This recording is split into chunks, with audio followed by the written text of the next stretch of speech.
Hey YouTube, it's Corlash1990, and today I have a end of the year sort of like appreciation video thing where I decided to show off all of my sorcery decks I have instead of doing another round of like deck tech videos, mainly for like these four.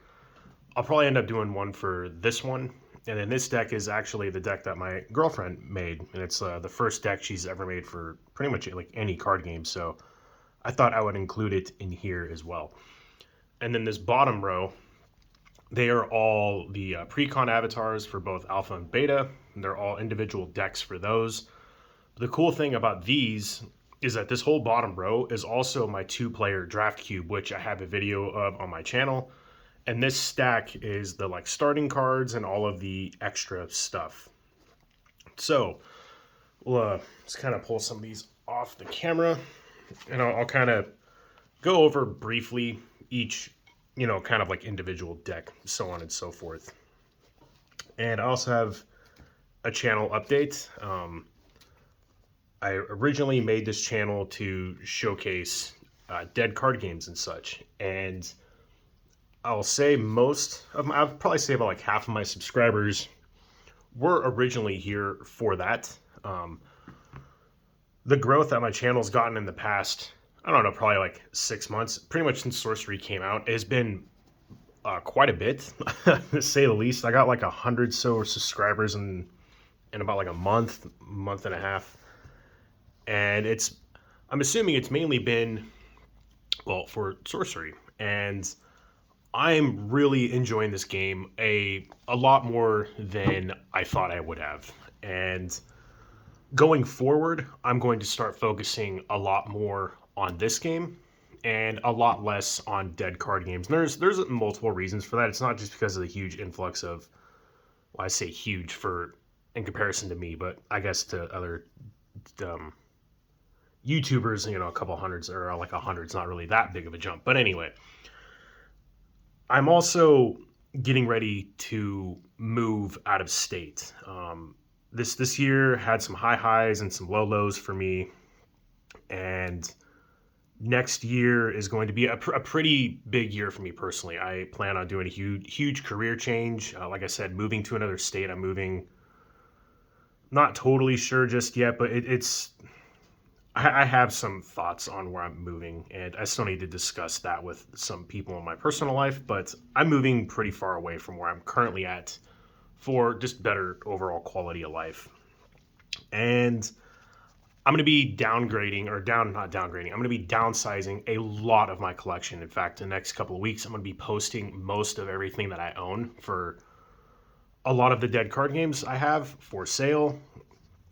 Getting rid of just like all of my bulk extra stuff. I went through all my games and probably kept like a deck or two. Some of them I decided to not keep anything for. And when I go to move, whatever I fit in my car is what I'm keeping. So everything outside of that is getting sold. So I'm going to start focusing a lot more on this game and a lot less on dead card games, especially with how expensive they're all getting. The dead card game market is just more than I want to invest in. I'd rather invest my money into something like this. So yeah, next year, a lot more sorcery, especially as, the next set for next year comes out with 30 in Legends, and expect more box openings. I plan to get a couple more boxes, maybe at least one of this set, and do another opening video would be kind of cool. And then, yeah, we'll kind of just go from there. So anyway, enough rambling. Yeah, pretty much just thank you to all the new subscribers and all the great conversations I've been having. I I really look forward to talking with all of you, and there have been some of you that have corrected me on things that I'm doing wrong, which thank you for that.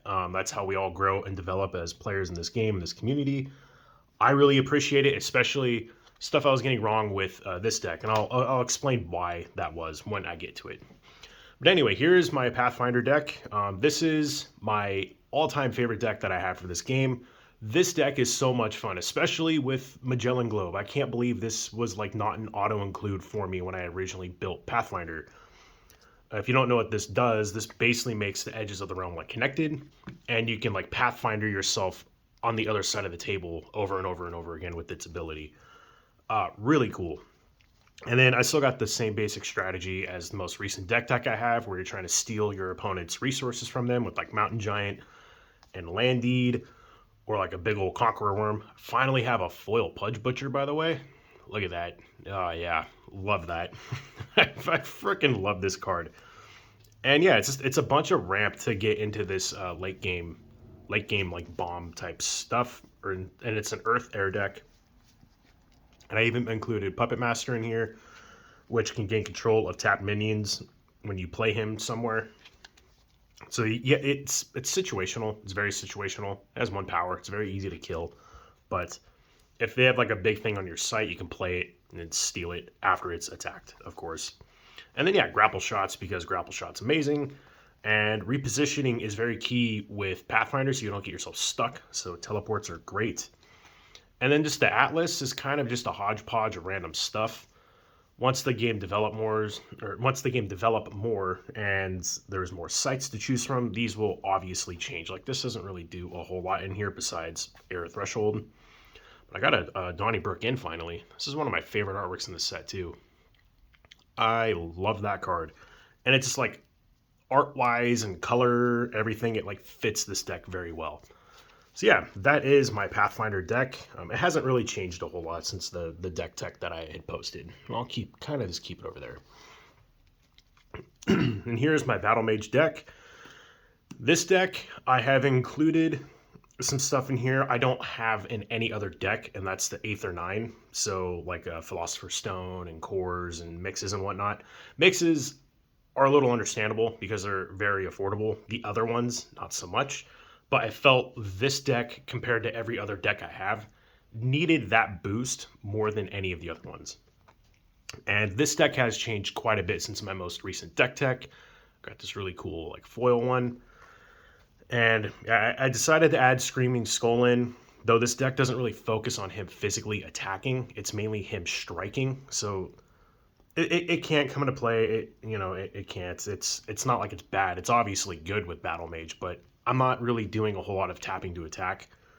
But if I do and I have this out, then I can gain the benefit off that. This is like the main heart of the deck, doing double damage, and then when you have 2 of them out, you like double up your doubling damage, you're doing quad damage. And yeah, like I have the Philosopher's Stone and the 2 cores. My girlfriend was really fortunate. She got 2 of these off eBay for $200, like for both of them. It's an insanely good deal. So that was a little Christmas present that she gave to me this year, which was very cool. And it's, I could not open this card to save my life out of 8 boxes, which I'm not the only one that's have that problem. I wouldn't really call it a problem. It's just how pull rates work. But yeah, so like the mixes though, I value a lot more than the cores or the stone. They allow you to play like double spells a turn, and being able to like double up certain cards like a spinning attack or like critical strike and then spinning attack. It's so good when you can like dump 2 of these cards in one turn, because ideally you don't go past 4 sites in this deck. You kind of like, the whole point of Battle Mage is to get in there and start attacking, and the longer you spend playing sites, that's the less damage you're going to be doing overall through the game with Battle Mage. So being able to get your 3 to 4 sites and just rush in and start beating their face in is kind of ideal. And a card I've added to since the last deck tech is Blaze. It's a good way to just chase down your opponent when they're running away from you if you don't have like grapple shot or teleport or whatever. And it can also clear up some really weak minions too as you're like running through, because you can't be intercepted. And basically every location where you leave, you do 2 damage to each unit. So if there's like a bunch of soldier tokens running around, you can kind of blaze them out, which is pretty cool. And then yeah, it's basically the same idea. I don't remember if Whirling Blazes in there last time, but this is like another move and strike type card. Same with the leap attack. Being able to do 2 things in one like card or like one action is very good for this deck. And I think the sites, or like the Atlas deck, is pretty much the same. Very straightforward here. I also have like a full like foil set of deserts, which is pretty sweet. Even like a foil tower. Foil Imperial Road is really cool. That card is super reflective foil. It's also a very good site too. Still can't stress this enough. Get your Crossroads, put them in every deck. Like, that card's insane. I need, oh god, I probably need like 10 more of those cards. All right, and on to Death Speaker. This deck has changed a lot. I took Earth out and just went Air, Fire. I am practicing a theme that I was talking with another newer subscriber and viewer and commenter. Had some really great in-depth conversations with him. And I did. I went with like a more like a burn strategy. And some of the combos in here aren't mine. I got them from the Team Covenant Discord, which is mainly the Highland Falconer searching out the Sacred Scarabs. I'll go over that in a minute. Yeah, this is more just like a straightforward burn weak minion type of presence deck. Again, if you're playing Death Speaker, you're going to be playing Fire, and you're going to be playing Death Dealer. Like, there's no ifs, ands, buts about it. So if you want to play Death Speaker, this is the first card I recommend you buy. Death Dealer is absolutely insane and an auto must. It's one of the best minions in the game, in my opinion. I also threw in Bane Widows, mainly because I love the artwork. Brian Smith just kills it every corner he turns. It's also just a great removal spell. I got my Frank Rosetta Violence in here now as well. Decided to throw them in here instead of just sitting a binder. And Cauldron Crone's got a lot better with Sacred Scarabs. Yeah, Sacred Scarabs is just a great minion too. Cheap, 1 power, airborne, and when it dies, it does 3 damage to everything at the location that it's at. And with Cauldron Crones, you can just make that happen immediately on top of drawing a card, on top of being able to recast Cauldron Crones for like more value later to like sacrifice more Scarabs with your Death Speaker. It's a lot of just cards that are synergistic with each other. You can even like double pack, or no, double pack is only a spellcaster, that's right. You can double pack this thing though later on, which is still pretty sweet. And then burn, Riddle Sphinx is good. It's just a decent like airborne finisher type of a card. Grandmaster Wizard, also like one of the best minions in the game. The drawing 3 spells is so good, and it's something I did not value a whole lot when I first got into this game. And then yeah, Falconer. So I have a reoccurring Spectre as a placeholder for one of him because I only opened one of this elite. Yeah, only opened one, and so I need to buy another one. But basically, he has a Genesis ability. You get to search your hand and spellbook for a beast with airborne, which is the Scarabs. Cost 2 less, and you summon it here. So you just like get a Scarabs into play for free. That's a very good value, especially with this being a Genesis ability. Yeah, you can just like, there's going to be so many Scarabs flying around. And then I also added Nimbus Djinn, which was a card I originally had in this deck back in the day. Back in the day, as in like a few months ago. But you can fill up your graveyard while burning your opponent and then recast the things that you're discarding with, you know, your avatar. And then I threw in some Raised Deads because I like this card. I don't really know how good this card is, but I like it, so I added it in there. And then, yeah, the Atlas isn't a whole lot different. I just need another Mirage. Got some Deserts in there. And I need another Observatory. So I have these kind of like weird sites to placehold. They're not like ideal in this deck at all. They're just placeholders. I didn't want to have like backwards proxy cards. And then this is another new card. Finally own a Geistwood. Yeah, Genesis abilities here are also Deathrite abilities. That's insane. That's insane for this guy. This would be the number 2 card I suggest you buy when playing Death Speaker. This potentially number 3. And then yeah, there's Crossroads for everything. Alright, so Enchantress. So this deck, I still have the cards in here that I was playing wrong because it still fits the theme. But Entangling Terrain, Immobile does not do what it used to do in Alpha, or at least in the Alpha Precons, which is the only rulebook I have because I never bought the Beta Precons. But in the Alpha Precon, Immobile used to say you just can't use basic movement abilities. Now it is just basic abilities in general. So Entangling Terrain cannot attack when you animate it. When you animate it, it will immobilize itself and it just sits there and does nothing. That is a pretty big hit because this was like the main like beat stick of my deck. I still have some other stuff. You know, you can still do a bunch of cool stuff, and especially like I got abundances now. You know, cool like foil one. So it's still, you can still get there with the enchantments. Ultimately, I would say maybe cut Earth and run Air, and you can animate Thunderstorms instead. That might be better. But this deck also has a huge disabling theme with it. So this still works a lot. Making things immobile or disabled is kind of like the whole theme of this deck. Like you're chugging through mud with like the root spiders, and I got Pudge Butchers and all that cool stuff. And Pudge Butcher is very good with Giant Shark. Basically, a little combo you use as long as they're both in the same body of water. Let's just say like this is your body of water, and there's like an avatar. Whatever. You Pudge Butcher, hook the avatar. Avatar moves into this site within this body of water. Giant Shark moves, fights it. It's 5 damage. Enchantress keeps moving into this body of water. Giant Shark moves again, fights it again. Then Pudge Butcher's strike goes in. That is 15 damage. That is so good. It's so much damage. It's a little unfair at times, honestly. And yeah, those two were meant to be together. And I still have the man, what the hell is his name? Panoptic manuscripts. Yeah, with Plague of Frogs. That's essentially draw 7 cards because the frog will tap to use the manuscript, drops manuscript, the new frog token picks it up, uses it, and you just chain through all of that to draw a lot of cards. And then I also added like a roadblock strategy, which I took it out of Death Speaker and put it in here. So since things are disabled and can't move, you can throw devil's eggs at your opponent's face along with a doomsday device, and they're basically just sitting there not being able to move it or do anything with it, and then they'll just gain their value late game that way. It's one of the ways this deck can close out a game. And then yeah, the Atlas is pretty much the same. Nothing too different. Maybe I should like throw in some Gnome Hollows, but I really like this card.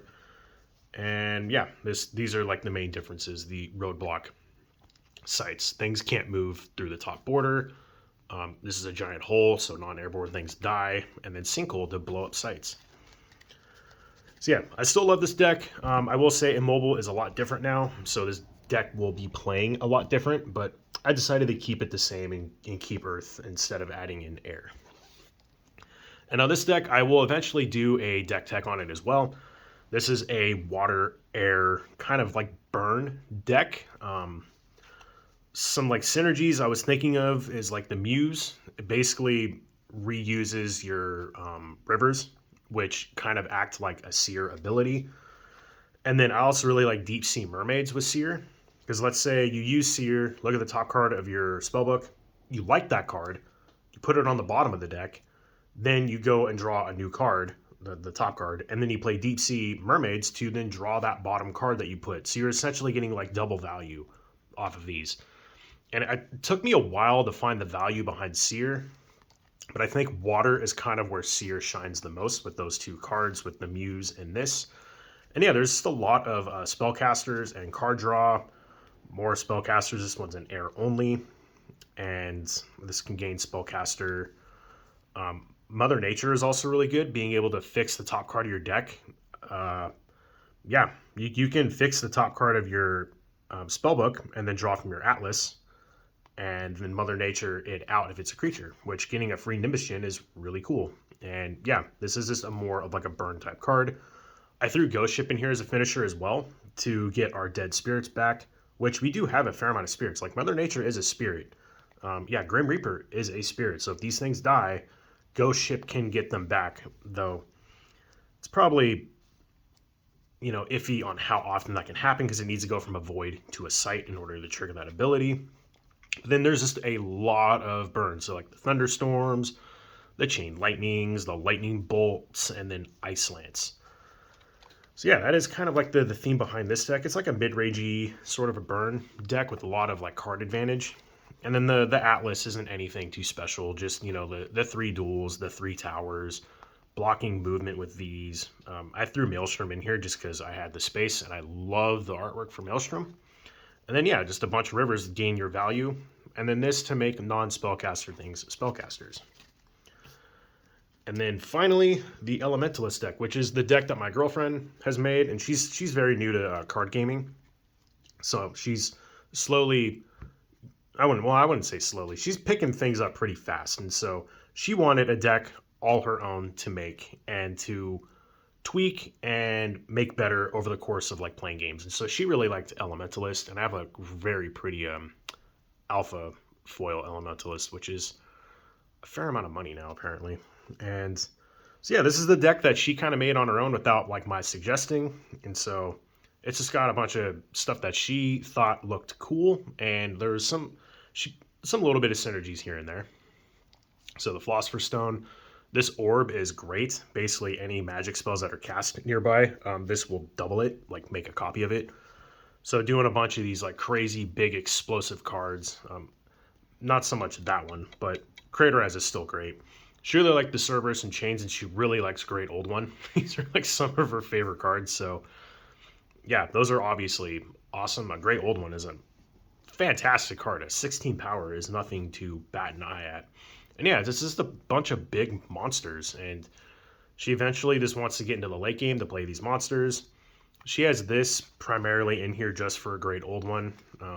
This will probably get cut eventually, I imagine, because it only does stuff when that's out. But she also really loves the artwork, and she really likes Bridge Troll as well. And I mean, who doesn't? I love the artwork on Bridge Troll. And then yeah, it's just a bunch of these like rampy, cantrippy type cards. There's a reason for Scorched Earth and Craterize in here, which I'll go over in the Atlas. These have been very key for her as well, the Divine Healing. In fact, the games that she's won is because she cast a bunch of Divine Healing. And then this more card draw-y type stuff and doubling damage and removing the weaker minions and all that good stuff. So I think this is a very good start for the deck, and I think she's going to enjoy playing it more and tweaking it more and having the deck grow and develop as well. And so the Atlas deck is pretty self-explanatory.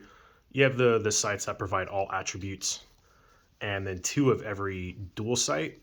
You could run 3, but it kind of leaves the rest of the Atlas kind of tied up.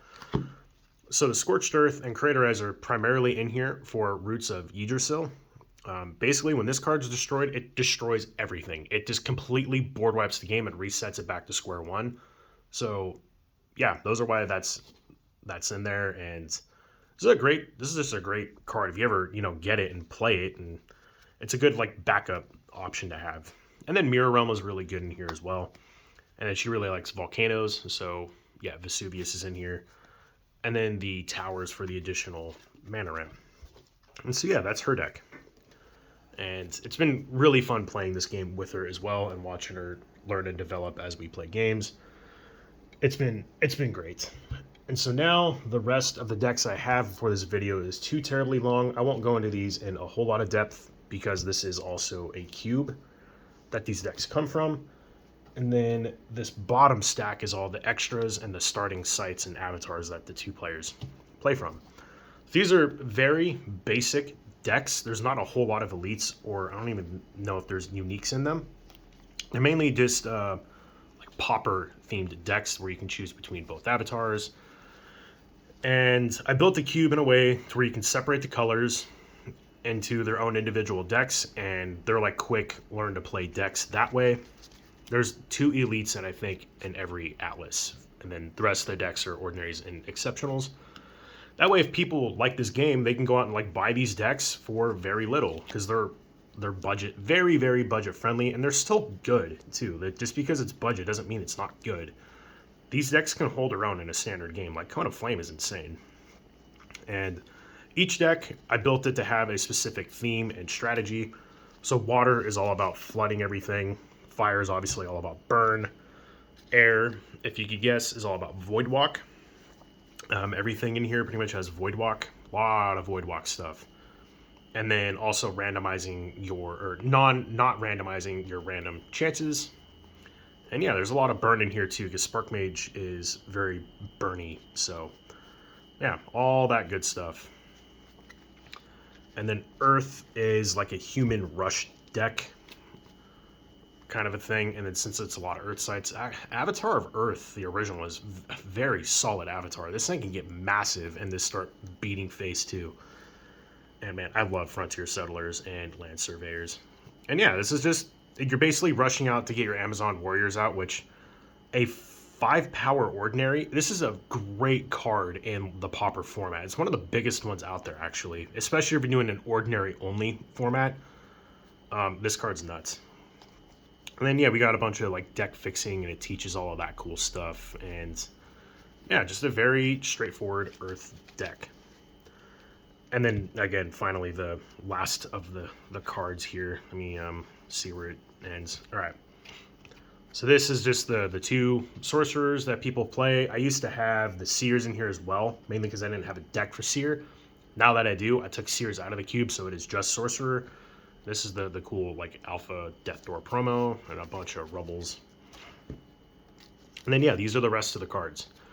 So if you didn't watch my other video, this is like a wild card. If you draft this, you can exchange this card for any one card that is left over in the cube. So I thought it was a cool use for this gorgeous kind of Kickstarter backer card. And then, yeah, these are, there's what, 5, 6 cards for each color that you could add in, but it puts them over the minimum deck requirement. So I left them out, but you can always shuffle them in to add a little bit of extra complexity if you're doing just the individual decks. And I have that, it's the same for every color. A unique sight, a unique card that goes in the deck, and then 4 elites. And so on and so forth. And they kind of take the decks to that next step. And then here's all of the, like, artifacts and relics that are additional to the cube that are all very, I say, worthy cards to draft. And then here's some more sites as well that deal with, like, the void or some weird stuff. Love this card. I need to get another Pristine Paradise to add in here as well. And another Elementalist. I want Elementalist in here. I think that's a very good avatar for draft. So anyway, that is my deck collection, including my 2-player draft cube. I just wanted to say thank you again to everyone who subscribed and really made this channel, like, start growing. It's been great, and I'm excited to see what next year brings for the channel and for the community and for this game. And don't worry, if you hear for the dead card games, they will still pop up. It's just, it won't be as prevalent as it was before. So anyway, thank you all for watching, and I'll catch you all next time. And also, Happy New Year.